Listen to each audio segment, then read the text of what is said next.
You ask Tiger to solve. This deals with linear equations with one unknown. The final result is x equals 5. Let's solve it step by step. Simplify the expression. Group like terms. Simplify the arithmetic. Group all constants on the right side of the equation. Subtract 5 from both sides.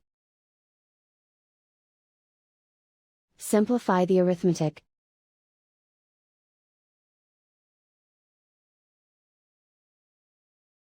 Isolate the x. Divide both sides by 34.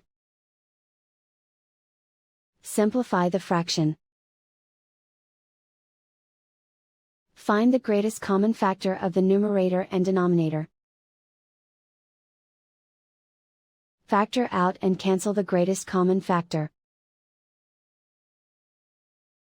And so the final result is x equals 5.